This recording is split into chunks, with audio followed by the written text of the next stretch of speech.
Internet স্কুলের পক্ষ থেকে সকল ছাত্রছাত্রীকে অভিনন্দন। আমরা গত পর্বে নেটওয়ার্কিং এর মাধ্যমে নিয়ে আলোচনা করছি। আজকে আমরা নেটওয়ার্কিং এর ওয়্যারলেস কমিউনিকেশন সিস্টেম, মোবাইল যোগাযোগ, কম্পিউটার নেটওয়ার্কিং এবং নেটওয়ার্ক টপোলজি নিয়ে আলোচনা করব। তো আমরা সর্বপ্রথমে ওয়্যারলেস কমিউনিকেশন সিস্টেম নিয়ে আলোচনা করব। Wireless communication system, wireless communication system অর্থাৎ ওয়্যার বিহীনভাবে ইন্টারনেট যোগাযোগ ব্যবস্থা, অর্থাৎ একাধিক ফোন, একাধিক ডিভাইসের মাধ্যমে তার বিহীনভাবে যে নেটওয়ার্কিং শেয়ার বা ইন্টারনেট যোগাযোগ ব্যবস্থাটা, সেটাই হচ্ছে wireless communication system. Wireless communication সিস্টেমটা দুই ধরনের, একটা আছে মোবাইল সংযোগ বা মোবাইল যোগাযোগ, আর একটা আছে হটস্পট। বর্তমান বিশ্বে সবচাইতে বহুল ব্যবহৃত তিনটা ওয়্যারলেস কমিউনিকেশন সিস্টেম তিন ধরনের, সেটা হচ্ছে ব্লুটুথ, ওয়াইফাই এবং ওয়াইম্যাক্স। হ্যাঁ, এখানে আমরা ব্লুটুথ, ওয়াইফাই এবং ওয়াইম্যাক্স তিনটা সম্পর্কেই আলোচনা করব। ওয়্যারলেস কমিউনিকেশন সিস্টেমের প্রথম ধরন ব্লুটুথ। এটা বর্তমান বিশ্বে সবচেয়ে বেশি বহুল ব্যবহৃত ওয়্যারলেস কমিউনিকেশন সিস্টেমের একটি। এটা অর্থাৎ ব্লুটুথটা 2.45 গিগাহার্টজ পর্যন্ত ফ্রিকোয়েন্সিতে কাজ করে এবং এটা 10 মিটার পর্যন্ত তার বিস্তৃত, অর্থাৎ তার যে রেশিওটা সেটা 10 মিটার পর্যন্ত সে কাজ করতে পারে। এই ব্লুটুথের একটা স্ট্যান্ডার্ডিটি বা আদর্শ আছে, সেটা হচ্ছে 802 পয়েন্ট, অর্থাৎ 802.15। হ্যাঁ, এই প্রযুক্তিতে যে পিকোনেট সৃষ্টি হয়, এই পিকোনেটের মাধ্যমে একটা ডিভাইসের সাথে মাত্র 8টি যন্ত্রের মাধ্যমে তথ্য আদান প্রদান করা যায়। এগুলো হচ্ছে ব্লুটুথের বৈশিষ্ট্য। এই ব্লুটুথের বৈশিষ্ট্যকে আমরা ব্লুটুথের সুবিধা বলতে পারি। এই ব্লুটুথের আরো সুবিধা আছে, যে সুবিধাগুলো হচ্ছে যে ডাটা বা ভয়েস আদান প্রদান করা যায়, স্থানান্তরিত বা অর্থাৎ পোর্টেবল ভাবে ইউজ করা যায়। একজনের সাথে একটা ডিভাইস থেকে আরেকটা ডিভাইসে অতি দ্রুত একটা ডিভাইস থেকে একটা ডিভাইসে আমরা যে কোনো তথ্য আদান প্রদান করতে পারি। কিন্তু এই ব্লুটুথের অসুবিধা আছে। এই ব্লুটুথের অসুবিধাগুলো হলো যে এই ব্লুটুথটা খুবই ধীরগতি সম্পন্ন। হ্যাঁ, আর যদি আমরা ব্লুটুথটাকে ওপেন করে রাখি, তাইলে অন্য কোনো ডিভাইস থেকে আমাদের যে ডিভাইসে ব্লুটুথটা ওপেন আছে সেই ডিভাইসে তথ্য চুরি হয়ে যাওয়ার সম্ভাবনা থাকে। এটা ব্লুটুথের খুবই একটা গুরুত্বপূর্ণ অসুবিধা। এই অসুবিধার কথা মাথায় রাখতে হবে আমাদের সবারই। ব্লুটুথটা সবসময় ওপেন না রাখা সবচেয়ে ভালো আমাদের মোবাইল ডিভাইসে বা যে কোনো কম্পিউটার বলি, ল্যাপটপ বলি, যেখানে ব্লুটুথ ওয়্যারলেসটা কাজ করে সেখানে। এবার আমরা ওয়্যারলেস কমিউনিকেশন সিস্টেমের দ্বিতীয় ধরন অর্থাৎ ওয়াইফাই নিয়ে আলোচনা করব। ওয়াইফাইটা কি? ওয়াইফাইটাকে আমরা সাধারণত যেটা সবাই ধারণা করে যে ওয়াইফাই হচ্ছে ওয়াই ফিডাবিলিটির সংক্ষিপ্ত রূপ। আসলে এটা ওয়াই ফিডাবিলিটির সংক্ষিপ্ত রূপ না। হ্যাঁ, এটা হচ্ছে ওয়াইফাই ফায়ারওয়েলের সংক্ষিপ্ত রূপ। হ্যাঁ, তো ওয়াইফাই শব্দটি আসলে মিউজিক্যাল ইনস্ট্রুমেন্ট হাইফাই থেকে এসেছে। হ্যাঁ, তো ওয়াইফাই যে ডিভাইসগুলো ইউজ করে সেটা হচ্ছে মোবাইল ফোন, পিসি, ট্যাব, ল্যাপটপ, তারপর হচ্ছে আমাদের রাউটারটাও ওয়াইফাই সার্ভিস করে থাকে বা ওয়াইফাই ইউজ করে থাকে। তো এগুলো হচ্ছে ওয়াইফাই ডিভাইস। হ্যাঁ, ওয়াইফাই ডিভাইসের বা ওয়াইফাই এর কিছু বৈশিষ্ট্য আছে। এটা 2.4 গিগাহার্টজ থেকে 5 গিগাহার্টজ পর্যন্ত ফ্রিকোয়েন্সি এটার। ওয়াইফাই 50 মিটার থেকে 200 মিটার পর্যন্ত কভারেজ করে থাকে। এই ওয়াইফাই এর অনেকগুলো স্ট্যান্ডার্ডিটি আছে বা আদর্শ আছে। তার ভিতরে 802.11 বা 802.11A, 802.11B, 802.11g ও 802.11n এগুলো হচ্ছে ওয়াইফাই স্ট্যান্ডার্ডিটি এবং ওয়াইফাইটা ব্লুটুথের থেকে অধিক দ্রুতগতি সম্পন্ন। ওয়াইফাই এর যে ডাটা ট্রান্সফার রেট সেটা হচ্ছে 11 to 300 mbps। হ্যাঁ, তো এগুলো ওয়াইফাই এর বৈশিষ্ট্য। এই ওয়াইফাই এর বৈশিষ্ট্য এবং ওয়াইফাই এর যে সুবিধাগুলো আমরা এর ভিতরে বলে দিয়েছি যে এটার ফ্রিকোয়েন্সি 2.4 গিগাহার্টজ থেকে 5 গিগাহার্টজ, এর মানে কভারেজ দূরত্ব, কভারেজ এরিয়া 50 মিটার থেকে 200 মিটার পর্যন্ত এবং এর স্পিড 11 to 300 mbps। তো ওয়্যারলেসটা অর্থাৎ ওয়্যারলেস ল্যান অর্থাৎ ওয়্যারলেস লোকাল এরিয়া নেটওয়ার্ক সৃষ্টিতে ওয়াইফাইটা ইউজ করা হয়ে থাকে।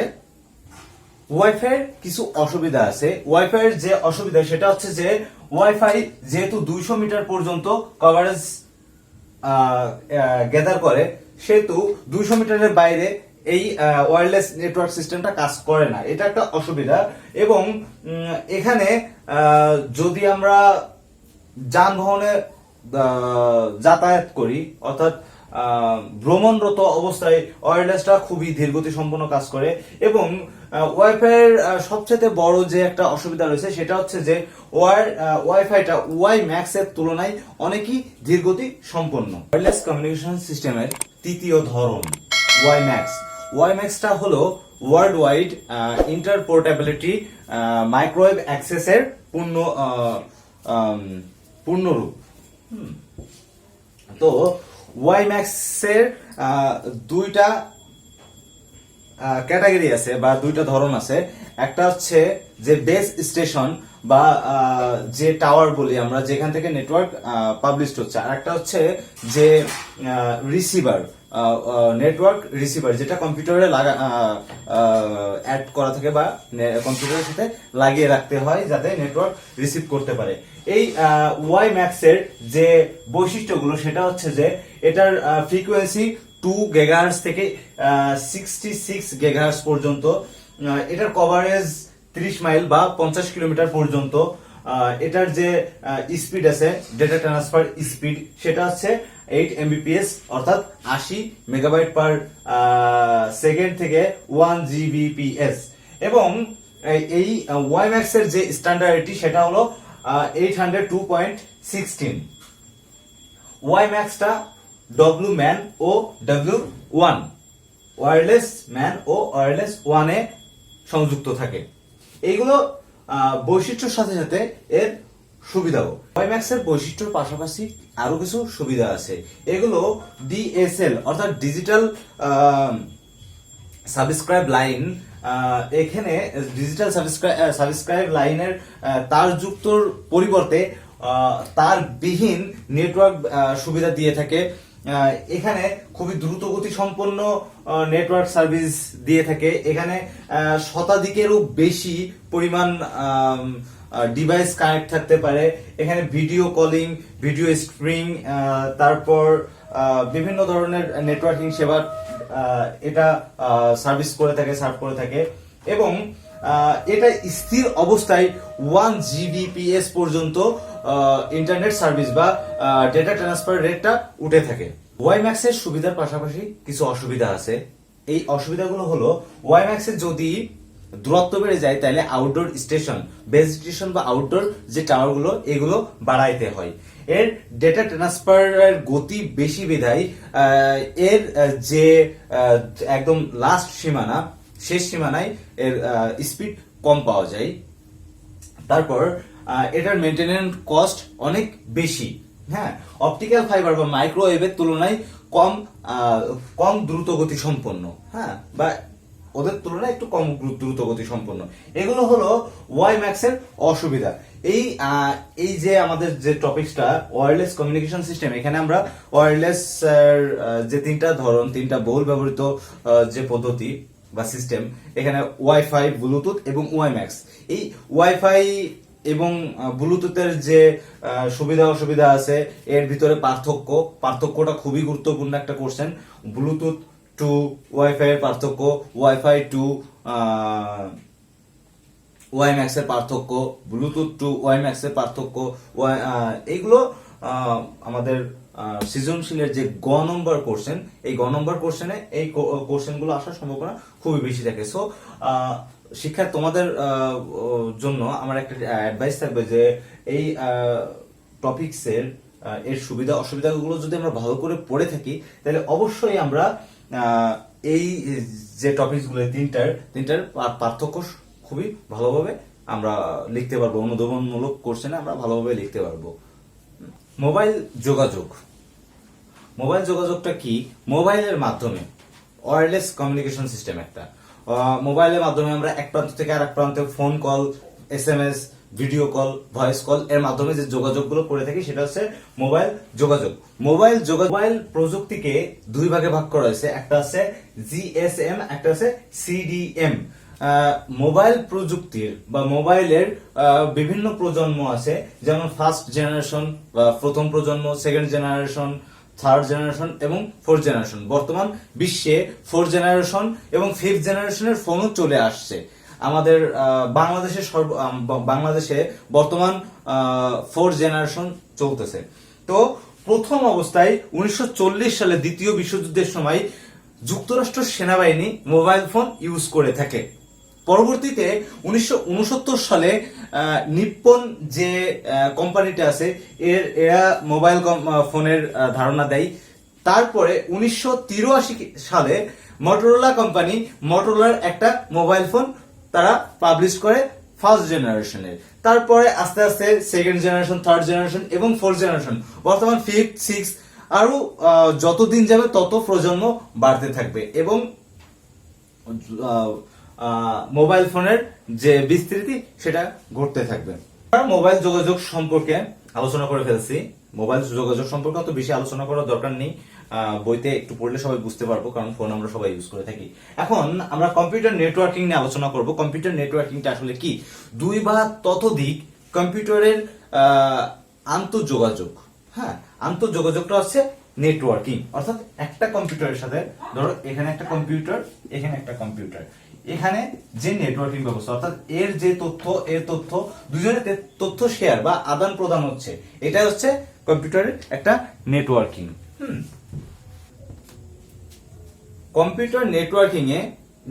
কম্পিউটার নেটওয়ার্কিংটাকে 5 ভাবে বিভক্ত করা হয়েছে। 1, প্যান, অর্থাৎ পার্সোনাল নেটওয়ার্কিং এরিয়া। হ্যাঁ, pan. 2, LAN, local network area network. হ্যাঁ, ল্যান। 3 হচ্ছে ম্যান, মেট্রোপলিটন এরিয়া নেটওয়ার্ক। 4 হচ্ছে ক্যান, এটা হচ্ছে নতুন সংযোজন করা হয়েছে নেটওয়ার্কিং এর ভিতরে।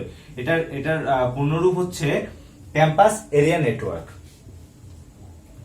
তারপরে শেষ নম্বর যেটা আছে 5 আছে ওয়ার্ল্ড এরিয়া নেটওয়ার্ক। হ্যাঁ, বা ওয়াইড এরিয়া নেটওয়ার্ক 1। তো এগুলো হচ্ছে নেটওয়ার্কিং এর প্রকারভেদ, 5 প্রকার। আমরা যদি প্রত্যেকটা নিয়ে আলোচনা করে থাকি, তো সর্বপ্রথমে আমরা প্যানে চলে যাব। প্যানটা আসলে কি? Personal area network.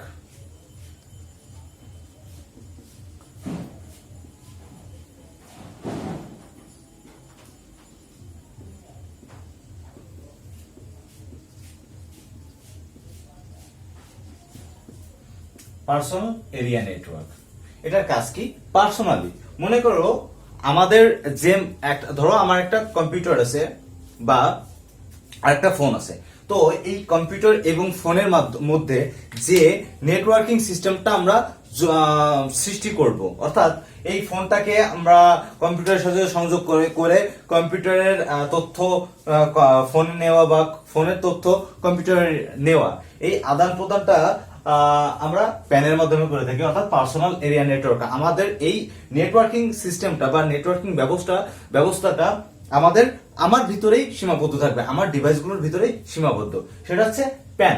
এরপরে যদি আমরা আসি, পরেরটা কি ছিল? ল্যান, অর্থাৎ লোকাল এরিয়া নেটওয়ার্ক। 2 এটা হচ্ছে ল্যান। ল্যান হচ্ছে local area network.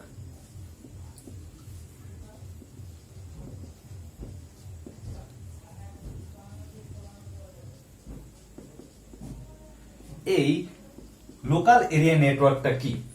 Local area network হচ্ছে যে এক বা একাধিক, আমরা একটার সাথেও সংযুক্ত হতে পারি বা একাধিকের সাথেও সংযুক্ত হতে পারি। মনে করো আমাদের যে মেইন বা রুট, হ্যাঁ আমরা মেইনটাকে আসলে টেকনিক্যাল ভাষায় রুট বলে থাকি, সেটা হচ্ছে রুট কম্পিউটার বা মেইন কম্পিউটার, এটা হচ্ছে রুট কম্পিউটার।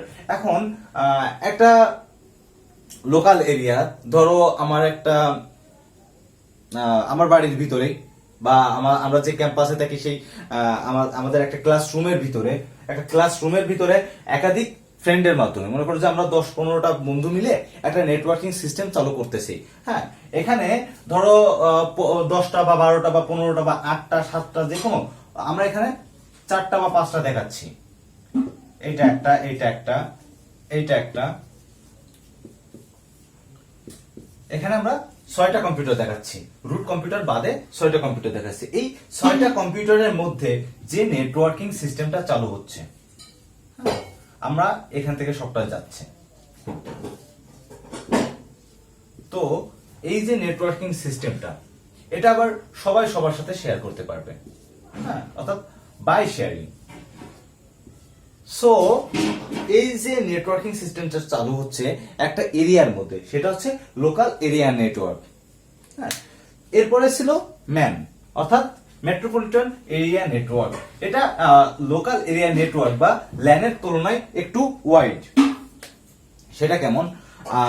আমরা যেমন লোকাল এরিয়া নেটওয়ার্কে বা ল্যানে দেখাইছি যে একটা ক্লাসরুমের ভিতরে হচ্ছে, হ্যাঁ, একটা ক্লাসরুম বা একটা রুমের ভিতরে বা অল্প কিছু সংখ্যকের ভিতরে।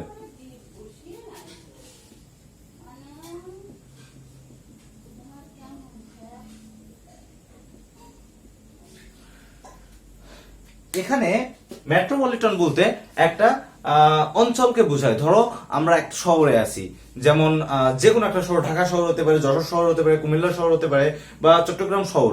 এই একটা শহরের ভিতরে যে নেটওয়ার্কিং ব্যবস্থাটা চালু হয়েছে, ধরো আমার একটা রুট নেটওয়ার্কিং সিস্টেম, নেটওয়ার্কিং যে ইয়েটা আছে, রুটটা আছে, রুট কম্পিউটার থেকে এই টোটাল শহরে একটা নেটওয়ার্কটা ছাড়াই দেওয়া হয়েছে, যেখান থেকে যে কোনো দূরত্বে ওই আমাদের যে এরিয়া আছে, মেট্রোপলিটন যে এরিয়াটা আছে, এই এরিয়ার ভিতরে যে কোনো জায়গা থেকে আমরা নেট অ্যাক্সেসটা পাচ্ছি।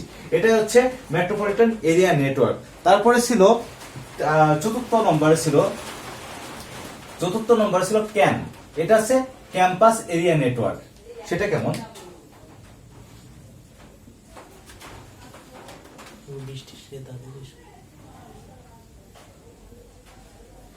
Campus area network. Campus area network বলতে আমরা ধরো যে কোনো একটা varsity, Dhaka university, Rajshahi university, তারপরে জগন্নাথ ইউনিভার্সিটি, জাহাঙ্গীরনগর ইউনিভার্সিটি, আমরা যদি কোনো পাবলিক ইউনিভার্সিটি বাদে যদি কোনো প্রাইভেট ইউনিভার্সিটি যাই, ডেফোডিল আছে, নর্দার্ন ইউনিভার্সিটি আছে, নর্থ সাউথ ইউনিভার্সিটি আছে, তারপরে ইন্ডিপেন্ডেন্ট ইউনিভার্সিটি আছে, যে কোনো ইউনিভার্সিটির ক্যাম্পাসের ভিতরে সকল স্টুডেন্টদের একটা নেটওয়ার্কিং ব্যবস্থা দরকার হয় বা নেটওয়ার্কের দরকার হয়। এই নেটওয়ার্কটা কভারেজ করার জন্য যে নেটওয়ার্কিং সিস্টেম চালু করা যায় বা চালু করা হয়, সেটা হচ্ছে ক্যাম্পাস এরিয়া নেটওয়ার্ক, ক্যান। হ্যাঁ, তো এই ক্যানটা বা ক্যাম্পাস এরিয়া নেটওয়ার্কটা একটা ক্যাম্পাসের মধ্যে সীমাবদ্ধ থাকে। এখানে একটা এরিয়া রেঞ্জ দেওয়া হয়ে থাকে, যে রেঞ্জের বাইরে গেলে আমরা নেটওয়ার্কের সুবিধাটা পাবো না। তারপরে আমরা অ্যাট লাস্ট যেটা আছে ওয়াইড এরিয়া নেটওয়ার্ক। এই ওয়াইড এরিয়া নেটওয়ার্ক হচ্ছে আমরা যে নেটওয়ার্ক গুলো নিয়ে আলোচনা করলাম, এই সকল নেটওয়ার্কের থেকে সবচেয়ে বৃহৎ পরিসরে এটা সমগ্র একটা দেশটাকে কভারেজ করে থাকে।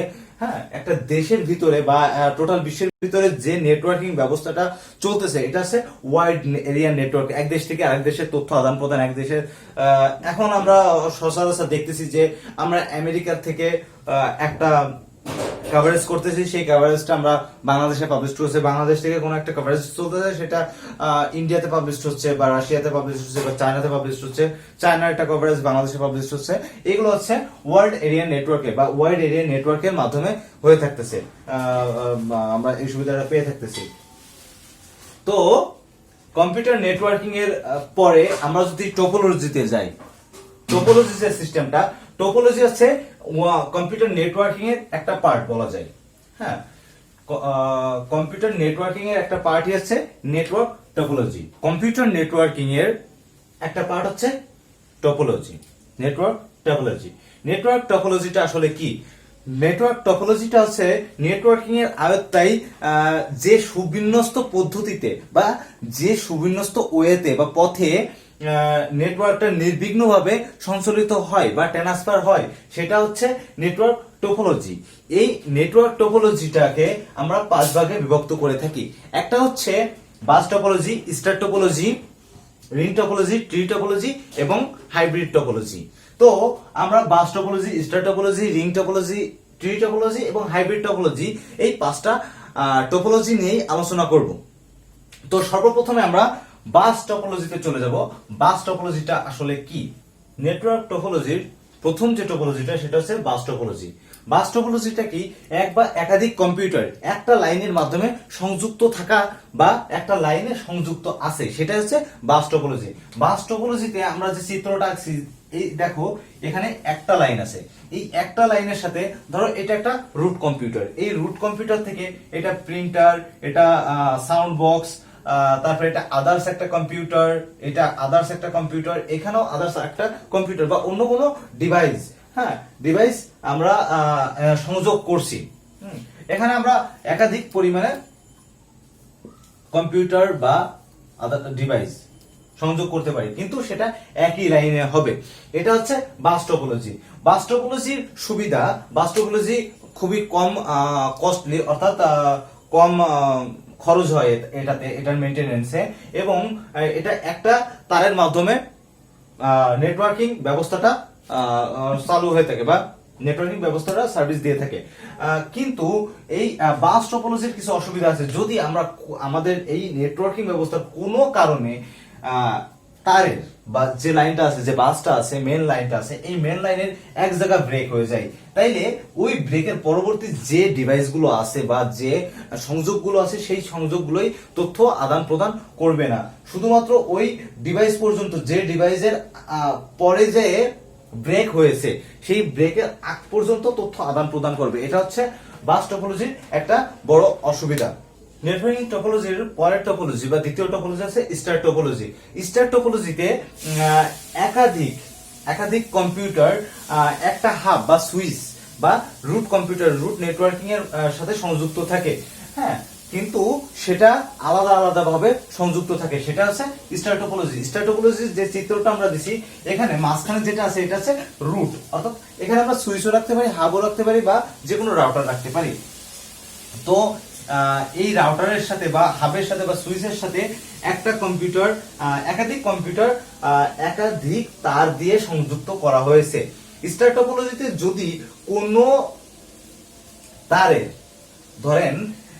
ধরো যে এখানে আমাদের একটা লাইনে বিচ্ছিন্ন হয়েছে, একটা লাইন বিচ্ছিন্ন হয়েছে, তো সেই যে ডাটা ট্রান্সফারটা শুধুমাত্র যে লাইনটা ব্রেক হয়েছে ওই লাইনটাই ডাটা ট্রান্সফার হবে না, তাছাড়া অন্য লাইনগুলো ঠিকঠাক থাকবে। আর এই স্টার টোপোলজির একটা অসুবিধা আছে, সেই অসুবিধাগুলোর ভিতরে একটা সবচেয়ে গুরুত্বপূর্ণ অসুবিধা হচ্ছে যে প্রতিটা সংযোগের জন্য আলাদা আলাদা তারের দরকার হয়, বিধায় এর মেইনটেনেন্স কস্ট খুবই বেশি হয়ে দাঁড়ায়। নেটওয়ার্কিং টোপোলজি, নেটওয়ার্কিং টোপোলজিতে রিং টোপোলজি একটা নেটওয়ার্কিং টোপোলজির পার্ট। এই রিং টোপোলজিতে নোডগুলো বৃত্তাকার পথে বা বৃত্তাকার ভাবে পরস্পরের সাথে সংযুক্ত হয়ে নেটওয়ার্ক গঠন করে থাকে। নেটওয়ার্ক টোপোলজির সুবিধাগুলো হলো যে নেটওয়ার্কের রিং টোপোলজিতে প্রতিটা নোড, প্রতিটা কম্পিউটার বা ডিভাইস গুলো বৃত্তাকার পথে অর্থাৎ একমুখীকরণ নেটওয়ার্ক ব্যবস্থায় সংযুক্ত থাকে। এখানে কোনো নোডের প্রয়োজন হয় না, বিধায় কোনো সার্ভারের প্রয়োজনও হয় না। হ্যাঁ, তার কারণ তার ফলে কোনো একটা ডিভাইস একচ্ছত্র প্রাধান্য বিস্তার করতে পারে না। এখানে তার কম লাগে, বিধায় বাস্তবায়ন খরচটা খুবই কম হয়ে থাকে। এই রিং টোপোলজির অসুবিধাগুলো, যেহেতু এটা একমুখীকরণ, সেহেতু যদি কোনো এক জায়গা থেকে নেটওয়ার্ক বিচ্ছিন্ন হয়ে যায় বা একটা কম্পিউটার যদি নেটওয়ার্ক সার্ভিস বা ডেটা ট্রান্সফার করতে অক্ষমতা প্রকাশ করে, তখন টোটাল নেটওয়ার্কিং ব্যবস্থাটা ভেঙে পড়ে যায়। আর এটা হচ্ছে নেটওয়ার্কিং রিং টোপোলজির অসুবিধা। তো আর এটার আরেকটা অসুবিধা আছে, যেটা হচ্ছে যে রিং টোপোলজিটার যে ডেটা আদান প্রদান করার ক্ষমতা, সেই আদান প্রদান করার ক্ষমতাটা অনেকটাই কম। এরপরে আমরা রিং টোপোলজির আলোচনা এটাই, বা সুবিধা অসুবিধা এইগুলো। এবং নেটওয়ার্ক টোপোলজির ট্রি টোপোলজি।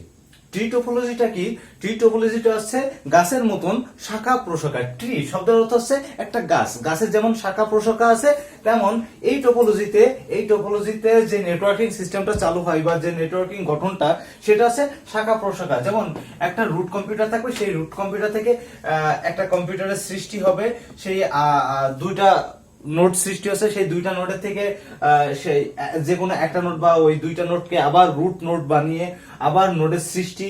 হ্যাঁ, এইভাবে এগুলো প্যারেন্ট তারপরে চাইল্ড নোড এবং চাইল্ড নোডের সৃষ্টি হয়। এগুলো হচ্ছে ট্রি টোপোলজি। ট্রি টোপোলজিতে একাধিক মানে অধিক বেশি তার লাগে, যে কারণে এটা খুবই কস্টলি। এবং এই ট্রি টোপোলজিতে সুবিধা হচ্ছে যে যেহেতু একটা নোড থেকে, অর্থাৎ রুট পয়েন্ট থেকে আরো দুইটা বা তিনটা বা একাধিক রুট পয়েন্টের সৃষ্টি হচ্ছে, বিধায় যদি কখনো একটা রুট পয়েন্ট দুর্বল হয়ে যায় বা নেটওয়ার্কিং ব্যবস্থাটা নষ্ট হয়ে যায়, তখন আংশিকভাবে নেটওয়ার্কিং এ ক্ষতি হলেও সম্পূর্ণ ক্ষতি হচ্ছে না, এটা অসুবিধা। আর এই ট্রি টোপোলজিতে অসুবিধাটা হচ্ছে, যদি কখনো একদম মেইন রুট যে সার্ভারটা আছে বা রুট পয়েন্ট আছে, এই রুট পয়েন্টটা যদি দুর্বল হয়ে যায় বা নষ্ট হয়ে যায়, তাহলে সমগ্র নেটওয়ার্কিং ব্যবস্থাটা বিকল হয়ে পড়বে। আর এখানে যেহেতু অধিক পরিমাণে তারের দরকার হচ্ছে, সেহেতু অধিক ব্যয়বহুল এটা। এরপরে আসা যাক মেশ টোপোলজিতে। মেশ টোপোলজিটা কি?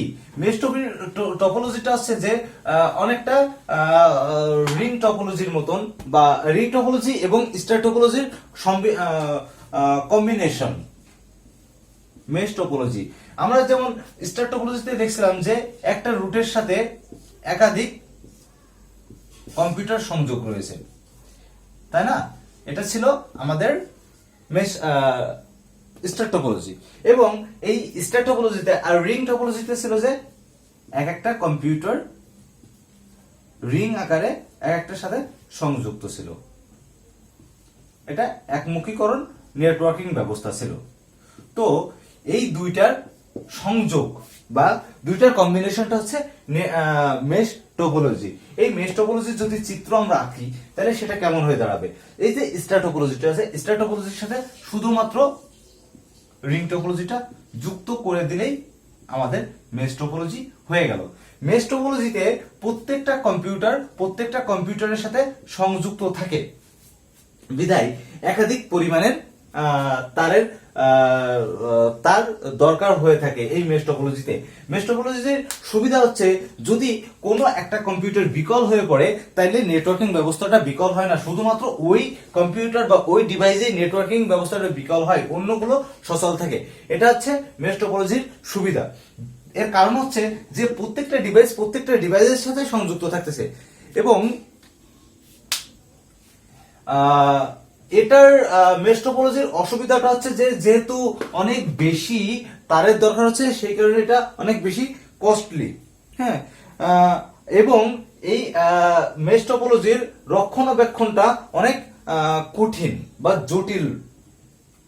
এরপরে আসে মেশ টোপোলজির পরে আছে হাইব্রিড টপোলজি। হাইব্রিড টপোলজিটা কি? হাইব্রিড টপোলজিটা হচ্ছে যে আমরা যতগুলো টপোলজি দেখাইছি এখন পর্যন্ত,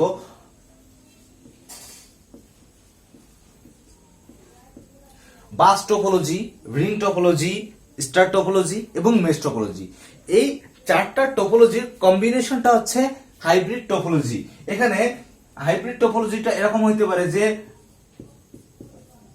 tree plus ring, tree plus ring হতে পারে, বাস প্লাস স্টার হতে পারে, বাস প্লাস স্টার টপোলজি, বাস আর স্টার টপোলজি এক হয়ে হাইব্রিড টপোলজি সৃষ্টি করতে পারে, রিং আর ট্রি টপোলজি এক হয়ে হাইব্রিড টপোলজি সৃষ্টি হতে পারে, বা মেশ আর বাস একসাথে যুক্ত হয়ে হাইব্রিড টপোলজি সৃষ্টি করতে পারে। হাইব্রিড টপোলজি হচ্ছে প্রত্যেক আমাদের যে চারটা টপোলজি আছে এই চারটা টপোলজির একটা কম্বিনেশন। এখানে আমরা যেমন ট্রি টপোলজিতে এটা আছে, এরকম একটা টপোলজি, ট্রি টপোলজি। হ্যাঁ, তো এই ট্রি টপোলজিতে দেখো আমাদের কিছু শাখা প্রশাখা বেরোইছে, এবং যদি এখানে এটাকে আমরা রুট ধরে এটাকে আমরা স্টার টপোলজি বানাই ফেলি। হ্যাঁ, এখানে আমরা স্টার টপোলজি বানাইতে পারি। তো এটা হচ্ছে হাইব্রিড টপোলজি। এবং এই হাইব্রিড টপোলজিতে এই স্টার টপোলজির সাথে যদি আমরা রিংটাকে কাজে লাগাই, তাইলে একসাথে কি হচ্ছে, রিং, মেশ, স্টার, ট্রি, এই চারটা একসাথে কাজ হচ্ছে। এবং দেখো যেহেতু এখানে একটা লাইনের সাথে তিনটা কম্পিউটার বা তিনটা ডিভাইস সংযুক্ত আছে, সেহেতু এটা একটা বাস টপোলজি। হ্যাঁ, তো এখানে দেখো চারটা টপোলজি একসাথে একত্রিত হয়ে যে টপোলজিটা বা যে গঠনটা, নেটওয়ার্কিং গঠনটা সৃষ্টি করে, সেটা হচ্ছে হাইব্রিড টপোলজি। তো এই হাইব্রিড টপোলজিটা হচ্ছে আমাদের নেটওয়ার্কিং টপোলজির সবচাইতে শেষ এবং অন্তিম টপিকস। তো যেহেতু আমাদের নেটওয়ার্ক টপোলজিটা শেষ, নেটওয়ার্ক টপোলজির পরে এই অধ্যায়টা আমাদের এই আলোচনার মাধ্যমে শেষ। আমার পক্ষ থেকে বা স্টাডি স্কুলের পক্ষ থেকে তোমাদের অর্থাৎ শিক্ষার্থীদের প্রতি আমার একটা অনুরোধ, যদি তোমাদের আমাদের এই যে এই দ্বিতীয় অধ্যায়ের কমিউনিকেশন সিস্টেম এবং নেটওয়ার্কিং এর যে আলোচনাগুলো হয়েছে, এই আলোচনায় যদি তোমাদের কারো কোনো অসুবিধা বা বুঝতে পারতেছো না এমন কোন টপিক যদি থাকে, তাহলে অবশ্যই আমাদেরকে কমেন্ট করে জানাবে, এবং জানানোর পর আমরা দ্রুত সেটাকে সলভ করার চেষ্টা করব। এবং সর্বশেষে আমি স্টাডি স্কুলের পক্ষ থেকে শিক্ষার্থীদের একটা অভিনন্দন জানিয়ে আমার লেকচার শেষ করছি। সবাইকে অভিনন্দন এবং ধন্যবাদ।